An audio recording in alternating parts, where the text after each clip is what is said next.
En el nombre del Padre, y del Hijo, y del Espíritu Santo. Amén. Oración a Nuestra Señora de Malvinas.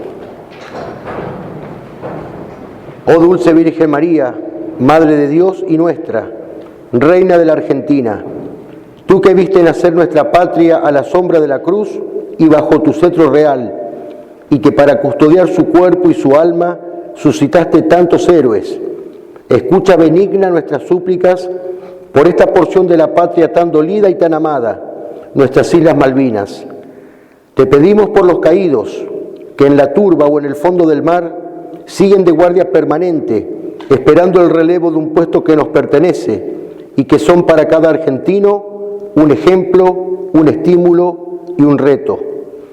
Te pedimos por los que volvieron, dejando atrás días de gloria, que su sola presencia entre nosotros sea un reproche a nuestra comodidad, que tanto unos como otros que supieron desposarse con el honor, nos recuerden siempre que tenemos para con ellos un compromiso y un deber, y que aún sigue una deuda pendiente, la victoria final.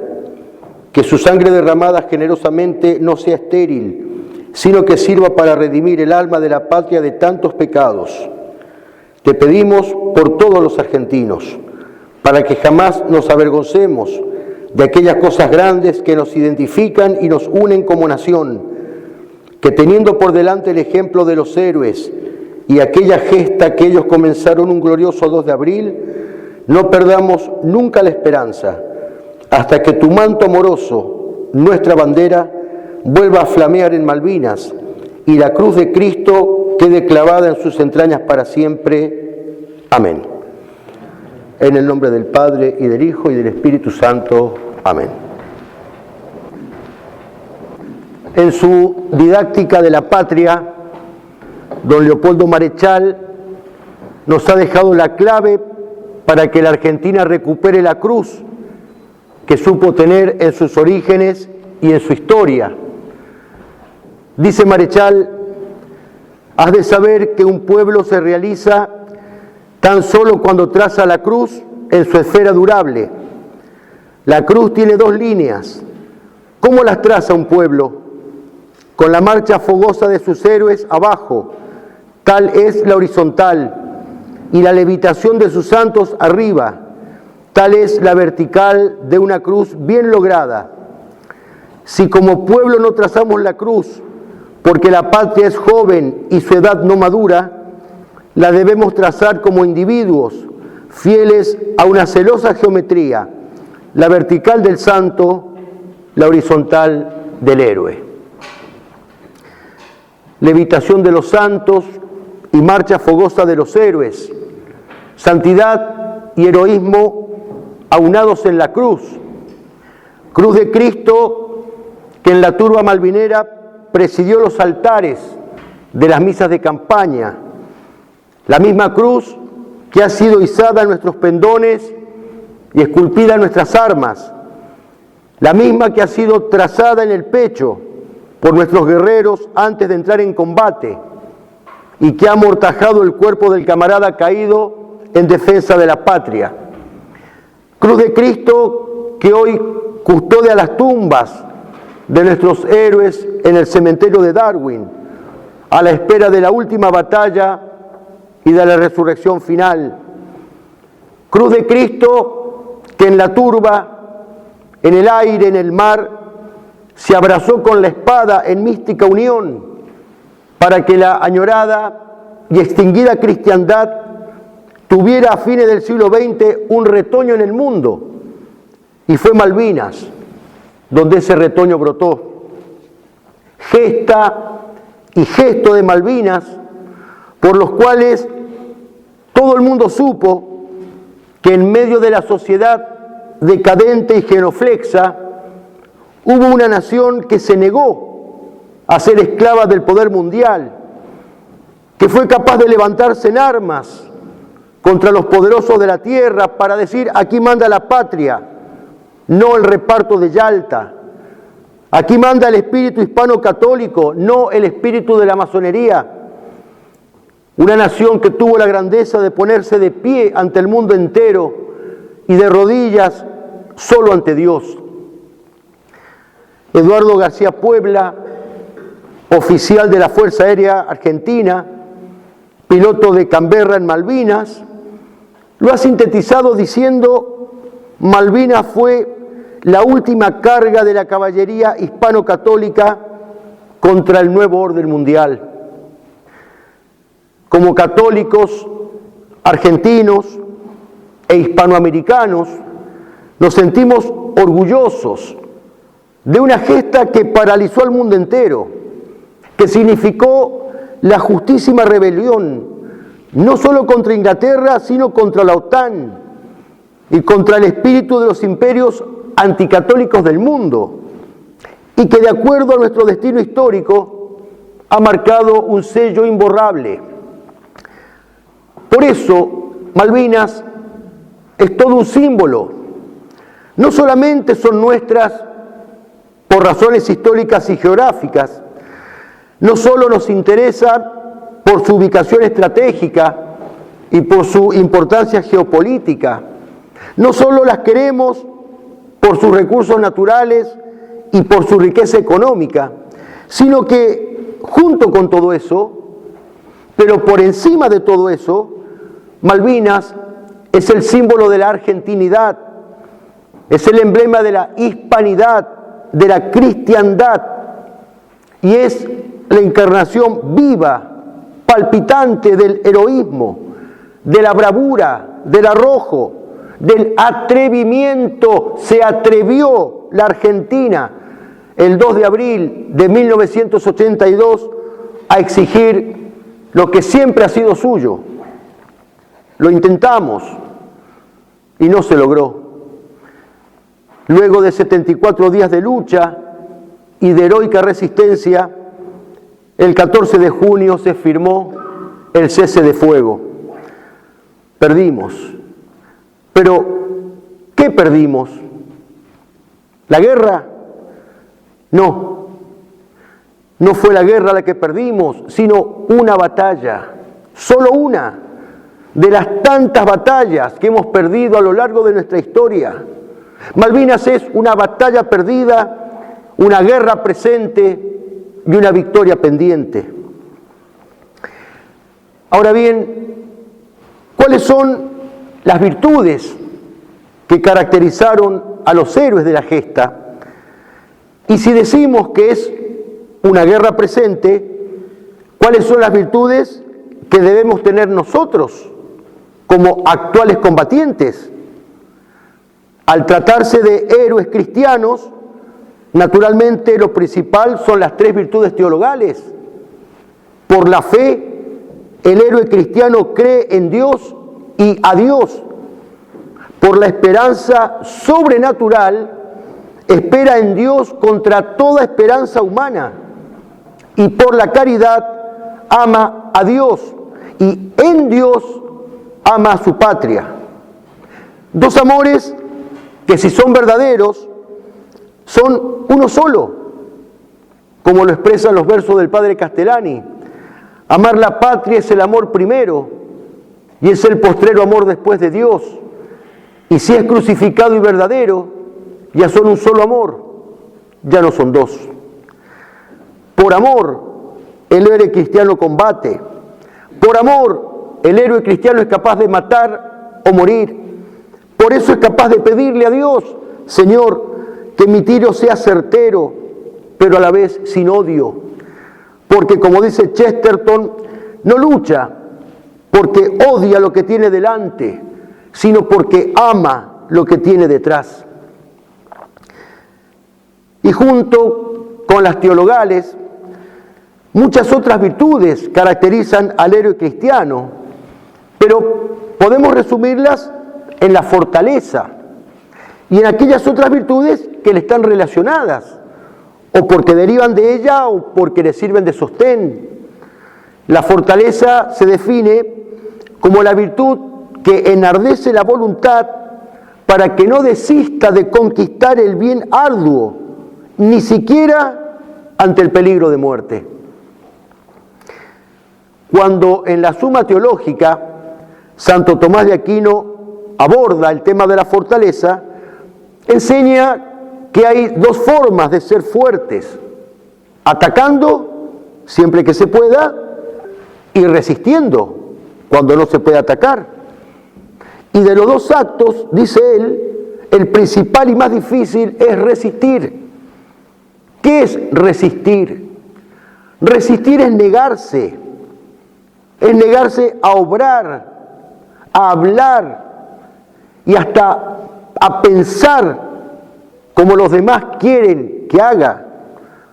Se trata de no dejarnos arrastrar, de no dejarnos engañar, de no dejarnos confundir por discursos y mensajes oficiales, ni por escritos mendaces, ni por películas o documentales infames, y presentar batalla y no rendirse. No sé rendirme, después de muerto hablaremos. Fue la consigna del sargento primero y comando del ejército, Mario Antonio Cisnero, el legendario Perro Cisnero, muerto el 10 de junio en Monte Dos Hermanas. A tiempo difícil, coraje doble, decía el cardenal Pi. Frente a males ordinarios se requiere una fortaleza ordinaria. Frente a males extraordinarios se requiere una fortaleza extraordinaria. Los males de hoy son muchos y gravísimos, tanto en el orden social como eclesial, en la patria como en la iglesia. Los tiempos actuales son tiempos de fortaleza extraordinaria, de fortaleza heroica, particularmente de resistencia. Hemos de resistir el mal, resistir a las ideologías que hoy nos invaden. Resistencia católica que ha de darse en todos los órdenes, en todos los campos, en todos los frentes, porque todos los flancos de la iglesia y de la patria están siendo atacados hoy. Resistencia a la ESI, la educación sexual integral. Resistencia para que nuestros hijos, para que nuestros nietos no sean, entre comillas, educados por un Estado pervertido y pervertidor. Resistencia a la ley del aborto. Resistencia a la ideología de género. Resistencia al mal llamado matrimonio igualitario. Resistencia a convertir la Argentina en una nueva Sodoma. Lo que se nos pide es una resistencia heroica, martirial. Es la resistencia del trigo erguido frente al acoso, al hostigamiento y a la persecución de la cizaña. Ya sea atacando o resistiendo, la fortaleza implica un doble combate. Un combate interior y un combate exterior. El más importante y difícil es el combate interior. Dice el libro de los Proverbios en el Antiguo Testamento: el que sabe dominarse vale más que el conquistador de ciudades. Ciudad abierta y sin muralla es el hombre que no sabe dominarse. En vano pretenderemos conquistar si no somos capaces de conquistarnos interiormente. Conquista que se da por la lucha contra el pecado dentro de nosotros. También en esto tiene Marechal un rayo de luz. Por la mañana, cuando te levantes, piensa en ese nuevo día y no te olvides que al salir el sol entrarás en un campo de batalla. Ángeles y demonios pelean en los hombres, el bien y el mal se cruzan invisibles aceros, y has de andar con el ojo del alma bien alerta si pretendes estar en el costado limpio de la batalla. Nada es trivial en esta guerra. Basta el peso ladrón de una bolsa de azúcar para que llore un ángel y ría un demonio. La lucha interior, la más difícil, pero no la única. Decíamos que también hay una lucha exterior que librar en el campo de la cultura, en el campo de la educación, en el campo de la política, en todos los órdenes. ¿Y qué pasa si caemos en esta lucha? ¿Qué pasa si nos vemos vulnerados, si mordemos el polvo de la derrota. Nada. Simplemente nos acercaremos a nuestro Rey coronado de espinas, ultrajado, para mirarlo a los ojos y rezarle aquella oración por nosotros los vencidos del Padre Castellani. Señor, que amaste siempre lo vencido más que el triunfante desapoderado, porque aún de lo ya fenecido surge si quieres lo resucitado. Rey, a quien no interesa la victoria, sino que sea el juego bien jugado, y más que en los laureles de la historia, que salga alguno y sea buen soldado.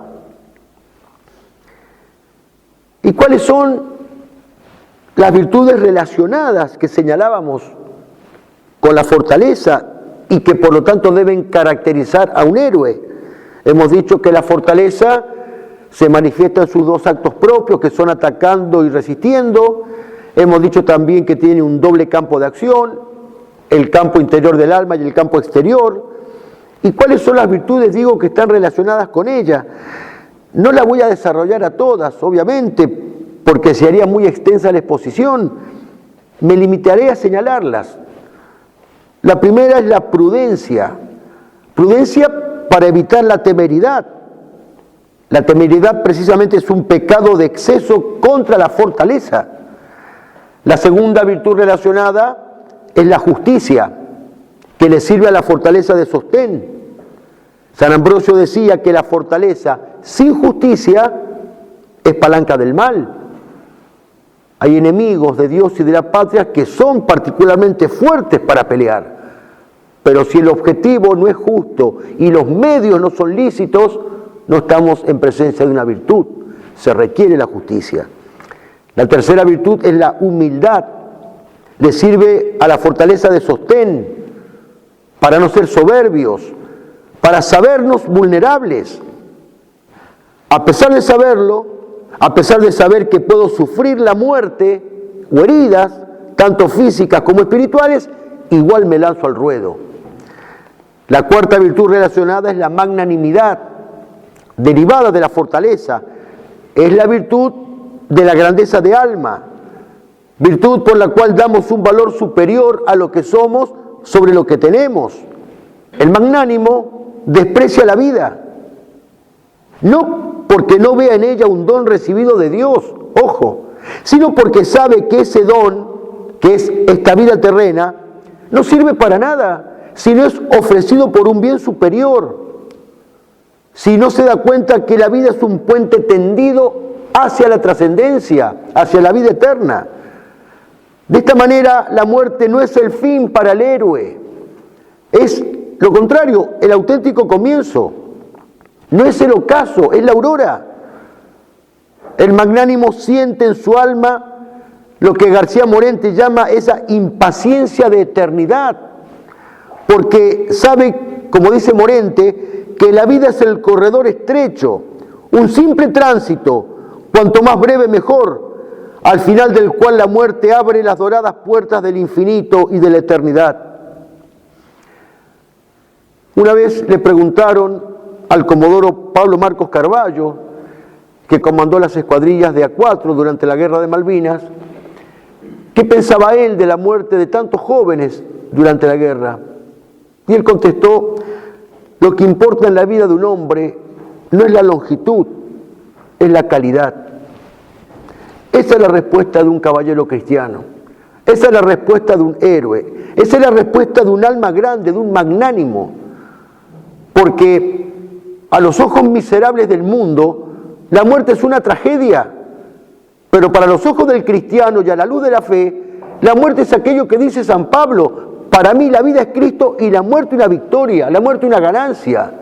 Para el héroe cristiano hay una belleza de la muerte, es bella la muerte y es poética y es ejemplar para aquel que cree en las realidades que trascienden los umbrales de la tierra, del sepulcro. La quinta virtud relacionada es la osadía, derivada de la fortaleza. Osadía racional, no pasional. De lo contrario sería un pecado.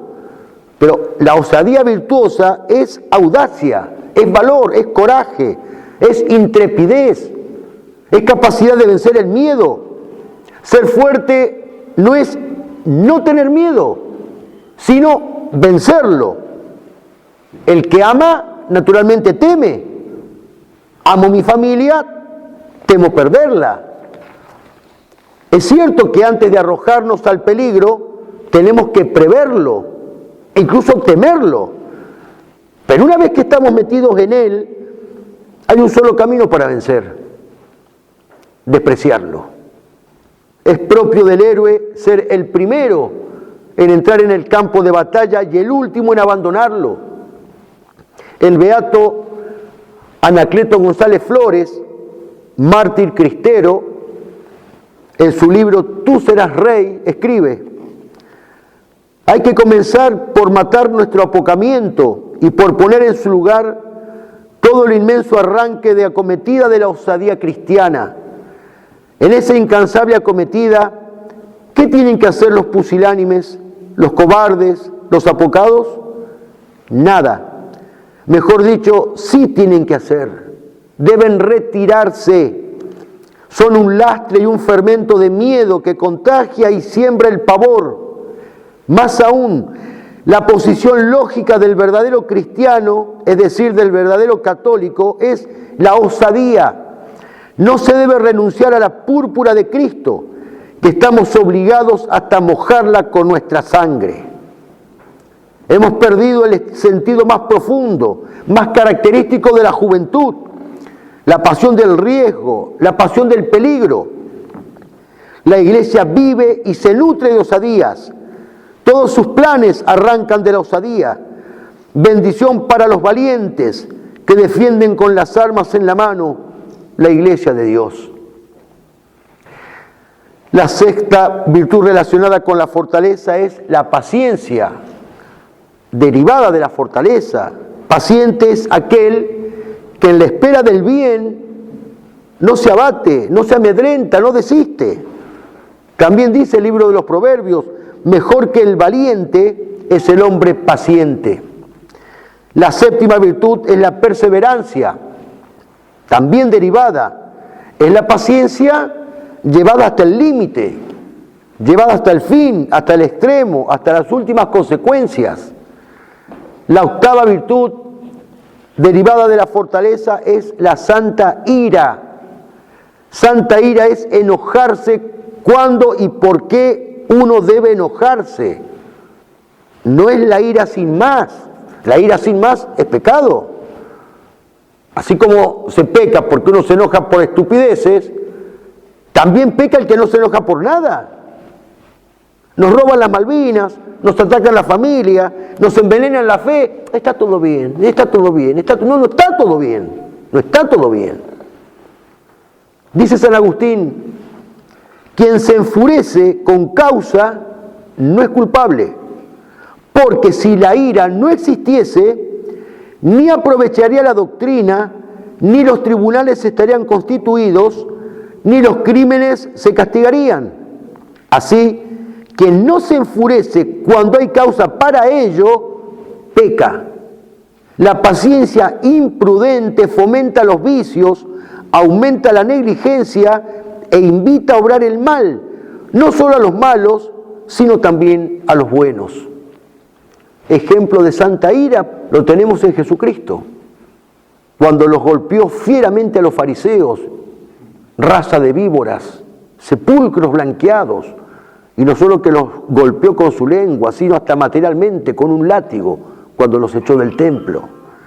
Ejemplo de santa ira es la carta que le enviara el centurión Marco Flavinio de la segunda corte de la Legión Augusta mientras cuidaba las fronteras del imperio en el norte de África a su primo Tertulio que estaba en Roma. Escribe el centurión Marco Flavinio: se nos había dicho, cuando abandonamos la tierra natal, que partíamos para defender los derechos sagrados que nos confiaran tantos ciudadanos instalados allí, tantos años de presencia, tantos beneficios aportados a poblaciones necesitadas de nuestra ayuda y de nuestra civilización. Nosotros hemos podido confirmar que todo eso era verdadero, y porque era verdad, no hemos dudado en pagar el impuesto de sangre, en sacrificar nuestra juventud, nuestras esperanzas. Y no nos arrepentimos de ello. Pero, mientras este es el espíritu que aquí nos anima, me dicen que en Roma se suceden cábalas y complots, que florece la traición y que muchos vacilantes ofuscados prestan oídos complacientes a las peores tentaciones de abandono y vilipendian nuestra acción. Yo no puedo creer que todo esto sea verdadero, y sin embargo, las guerras recientes han mostrado hasta qué punto podía ser pernicioso un tal estado de ánimo y a dónde podía conducir. Te lo ruego, asegúrame con urgencia que esto no es verdad, y dime que nuestros conciudadanos nos comprenden, nos sostienen, nos protegen, como nosotros mismos protegemos la grandeza del imperio. Pero, si debiera ser de otra manera, si nosotros debiéramos dejar en vano nuestros huesos blanquear los caminos del desierto, entonces, cuidado con la cólera de las legiones. Santa ira. En nuestra época de pacifismo, de diálogo, de blandura y de molicie, debemos recuperar la santa ira y estar dispuestos a blanquear con nuestros huesos los negros y yermos caminos de la patria, y gritarles a los cobardes y a los traidores que tengan cuidado con la cólera de las legiones. La novena virtud relacionada con la fortaleza es la nobleza. El héroe cristiano es la encarnación de aquel hombre noble que describe el padre Castellani en el nuevo gobierno de Sancho. Aquel que en su conducta ha puesto estilo, aquel que odia la pringue rebaniega, que siente el honor como la vida, que sabe cada instante las cosas por las cuales se debe morir, que es capaz de dar cosas que nadie obliga y abstenerse de cosas que nadie prohíbe. Y no importa la cantidad, no rige el parámetro democrático de la mayoría. Aquel que combate incluso solo por Dios y por su patria no será vencido jamás, decía Cornelio Codreanu, mártir rumano, fundador de la Legión de San Miguel Arcángel.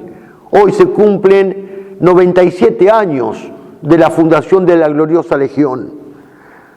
Cuando la superioridad numérica del enemigo quiera abatir nuestro espíritu, será importante recordar aquella arenga de Enrique V, sus tropas, en las vísperas de San Crispín. Son 5 contra 1, pero el brazo de Dios combate con nosotros. Si no hemos de encontrarnos aquí, nos encontraremos en el cielo. Cuanto menos seamos, más será para cada uno la parte del honor. Puede retirarse el que no vaya con corazón a esta lucha. El que sobreviva a este gran día volverá sano y salvo a sus lares. Se izará sobre la punta de los pies cuando se mencione esta batalla y crecerá por encima de sí mismo. Los ancianos olvidan, empero el que lo haya olvidado todo se acordará todavía con satisfacción de este día. Y entonces nuestros nombres serán tan familiares en sus bocas como los nombres de sus parientes. Serán resucitados por su recuerdo viviente y serán saludados con copas rebosantes. Nuestro feliz ejército, nuestro pequeño ejército, nuestro bando de hermanos, porque el que vierta su sangre hoy conmigo será mi hermano, y los caballeros que permanezcan ahora en el lecho se considerarán como malditos y tendrán su nobleza en bajo precio cuando escuchen hablar a uno de los nuestros que haya peleado hoy por la causa de Dios y de la patria. Y ya que de virtudes se trata, hay que tener en cuenta que el bien es por sí mismo difusivo. Nuestro ejemplo puede contagiar, animar y ayudar a otros. En la Navidad de 1940, el Papa Pío XII les dirigió una locución a los cardenales, al Sacro Colegio Cardenalicio y les dijo: consciente de la tenebrosa audacia del mal que cunde en la vida presente, el verdadero discípulo de Cristo se siente dispuesto a tener mayor vigilancia sobre sus pobres hermanos. Seguro como está de la promesa de Dios y del triunfo final de Cristo sobre sus enemigos, se siente interiormente robustecido contra las desilusiones y fracasos, derrotas y humillaciones, y puede comunicar la misma confianza a todos aquellos a quienes se acerca en su misión apostólica, convirtiéndose de tal modo en un baluarte espiritual mientras da aliento y ejemplo a los que se sienten tentados a ceder o a desanimarse frente al número y a la potencia de los adversarios. Es realmente impresionante y emocionantísimo hasta las lágrimas cuando uno lee las crónicas y las historias de los mártires. Siglo IV, los mártires de Sebaste, 40 soldados del Imperio Romano al servicio de la Legión XII Fulminata fueron martirizados cerca de Sebaste, en Armenia Menor, y condenados a morir sumergidos en un estanque de agua helada, de agua congelada, en una laguna. Les habían prometido que al que apostatara de la fe, además de perdonarles la vida, los iban a premiar con un baño de aguas termales. Y a los 40 soldados bautizados, convertidos a la fe católica, los sumergen en el estanque de agua helada y comienzan a rezar y a darse fuerza entre ellos: Señor, 40 bajamos a la palestra, haz que seamos 40 los coronados. Y siguen rezando y el frío es cada vez más intenso: Señor, 40 bajamos a la palestra, haz que seamos 40 los coronados. Y el frío sigue aumentando y subiendo, ya les está llegando al pecho, sienten que el corazón les empieza a latir en forma errática, se dan fuerza, se aprietan entre ellos: Señor, 40 bajamos a la palestra, a que seamos 40 los coronados. Hasta que uno de ellos no dio más, no aguantó más, levantó el brazo. Era la señal para salvarles la vida. Lo sacan del pozo, le perdonan la vida, la salva, y efectivamente, como les habían prometido, un baño de agua termales como premio. ¿A qué precio? El precio fue apostatar de la fe. Y los 39 que quedaron en el pozo siguieron rezando con el último aliento que les quedaba: Señor, 40 bajamos a la palestra y no seremos 40 los coronados, que uno de nosotros tuvo que apostatar. Hemos bajado 40, no llegaremos 40. Y el jefe de los guardias, que los estaba viendo, se quitó el casco, arrojó la espada, tiró la coraza, se arrojó al pozo y dijo: seremos 40, seremos 40. Así se conquistan las almas. Porque si el grano de trigo que cae en la tierra no se pudre y muere, queda solo, dice Cristo en el Evangelio, pero si muere da mucho fruto. Lo que puede la oración, lo que puede el sacrificio por los demás y el valor de nuestro ejemplo. Cuando la indiferencia o cuando la cobardía ronde y aceche nuestros pensamientos para la retirada, tenemos que ser capaces de escuchar el clamor de los muertos, de aquellos hombres cuya bravura le han hecho ganar a la patria un sello épico, una gesta que jalona toda su historia y que desde sus tumbas nos gritan: ¿a dónde vas, argentino, sin pelear en esta guerra? Porque amaste a la Argentina, te han robado su bandera, como quien le roba a un hijo foto de su madre muerta, como quien le quita a un pobre la sal y el pan de su mesa, como quien escupe el rostro de una persona indefensa. Quienes honran trapos sucios te han robado tu bandera, la misma que defendiste sobre los campos de guerra, por la que murieron tantos que ya no valen la pena, la que resistió al demonio a punta de bayoneta en la selva tucumana o en la turba malvinera, la que enarboló tu brazo cuando cayó en la pelea aquel viejo camarada que no dejó más herencia, la que envolvió el cuerpo muerto antes que le dieran tierra de aquel hermano pequeño que dio su vida por ella.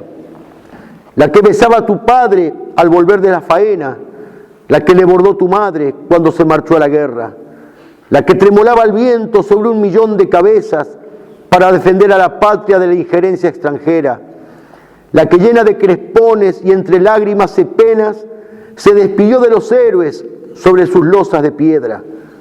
Guárdala en una vitrina, no tienes derecho a ella. ¿Qué importa si la ganases con la sangre de tus venas? Pero el pensamiento es libre y aún más libre es la conciencia. Ensancha tu corazón y guarda en él tu bandera, para que vibre en tu pecho y que tremole en tus venas. Muy pronto, yo te lo juro, volverás con tu bandera.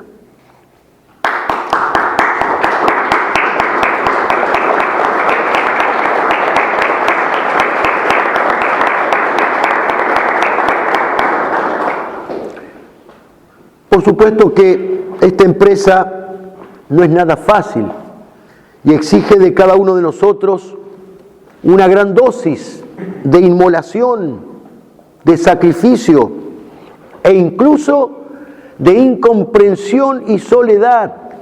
¿Por qué?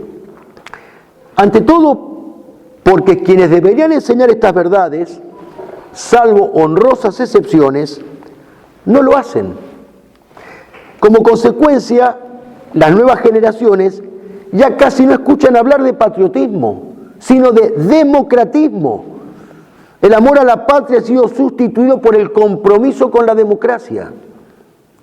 Y esto nos lleva a la segunda razón, y es que han sido desplazadas y reemplazadas la revelación por la revolución, la ciudad católica por la ciudad secular, la soberanía de Cristo Rey por la soberanía popular, la proclamación de su absoluta reyesía por el dogma del sufragio universal.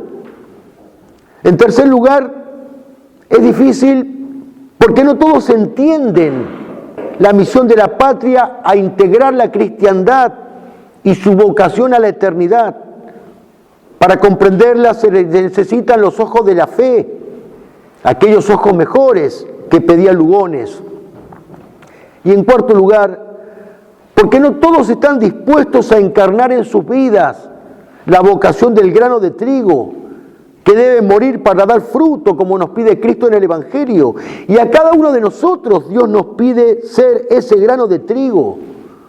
A cada uno de nosotros nos pide la disposición interior de perderlo todo para que otros recojan la cosecha que siembra nuestra vida. ¿Cuándo llegará esa cosecha? Cuando todo se termine, responde el poeta, cuando ya no quede nada, cuando de tanto gritar se te seque la garganta, cuando la marea baje y descubra la verdad, cuando todos te comprendan y a ti no te importe ya, entonces, y solo entonces, empezará a clarear. En esta noche sin luna, en esta costa sin mar, en esta tierra sin agua, en esta mesa sin pan, en esta Argentina que muere cada día un poco más, habrá que perderlo todo para empezar a ganar. Para estar donde estuvimos, habrá que volver atrás y reemprender el camino con la ilusión de llegar. Porque amamos a la patria y no sabemos odiar. Por nuestros gloriosos caídos llegaremos más allá. Hemos de estar dispuestos a perder beneficios laborales, económicos, mejores condiciones de vivienda, de trabajo, de salud, dispuestos a perder la buena fama ante los demás, a perder la libertad, a sufrir la cárcel, el destierro, incluso dispuestos a perder la vida, sabiendo que no nos quitan nada mientras no nos quiten el bien morir, como decía nuestro mártir Jordán Bruno Yenta. Son palabras rubricadas con su sangre. Fue asesinado por la guerrilla marxista en 1974, en una fecha tan a su medida, en la solemnidad de Cristo Rey, en el momento de exhalar su último aliento, mientras su cuerpo quedó nadando en un charco de sangre, su alma voló al cielo, llevada por su ángel custodio en una bandeja de plata, en una patena argentina, mártir de Cristo Rey, se cumplen el 27 de octubre 50 años de su martirio. En un vibrante discurso, él había dicho: esta es la hora de la intransigencia, esta es la hora de hablar el lenguaje que Cristo nos recomienda en el Sermón de la Montaña. Sí, sí, no, no. Esta es la hora de la obstinación invencible, de constancia persistente, de fidelidad continuada. Es cierto, nosotros no tenemos la fuerza del número, no tenemos la fuerza del dinero, no tenemos la fuerza de las armas, no tenemos la fuerza de las logias y de los poderes ocultos, pero nosotros tenemos la fuerza de Cristo, y en la manera en que esa fuerza irradia en nosotros y Cristo viva en nosotros, más que nosotros mismos, en esa misma medida seremos invencibles aún en la derrota, porque después de todo, este es un lugar de paso, de prueba y de testimonio, y lo que importa es que seamos capaces de ser hasta la muerte, y sobre todo en la hora de la muerte, testigos de la verdad. Testigos de la verdad hasta la muerte y sobre todo en la hora de la muerte. No nos quitan nada mientras no nos quiten el bien morir. Pero además de quitarnos todo, también nos quitarán el bien morir si no somos capaces de resistir con lucidez y coraje. Resistir por amor a Dios y a la patria. Amor que en circunstancias extremas como las actuales requiere una vehemencia también extrema. Estamos viviendo una verdadera revolución cultural, como pedía aquel ideólogo italiano Antonio Gramsci. O sea, un cambio en el alma, en la mente y en el corazón de los argentinos. Un tirar por tierra todos nuestros principios cristianos y fundacionales. Si, como dice Cristo, no hay amor más grande que dar la vida por los que se ama, entonces, frente a esto, nuestro amor debe tener una disposición martirial, una capacidad sobrenatural de morir por la verdad, de morir por la patria, que en última instancia es morir por Dios.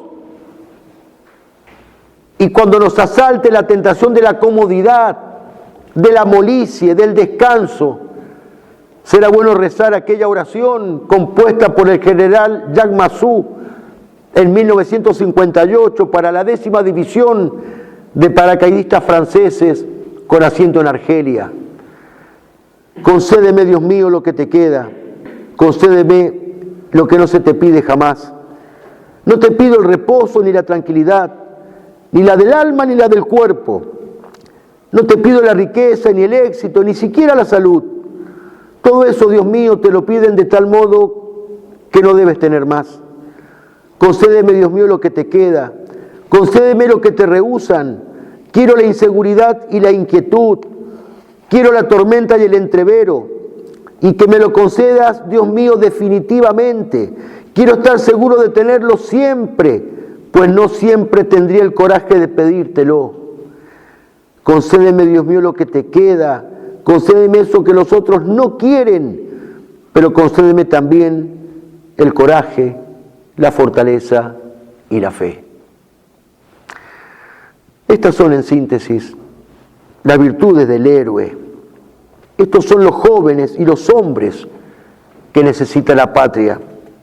Y esta es la conclusión de la reflexión de esta noche. La gesta de Malvinas no ha terminado.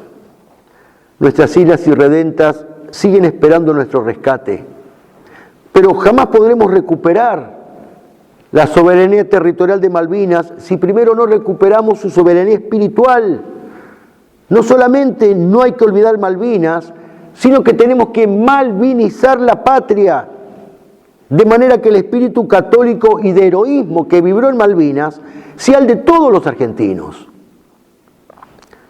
El primer héroe caído en la gesta fue el capitán de fragata post-mortem, Pedro Giaquino.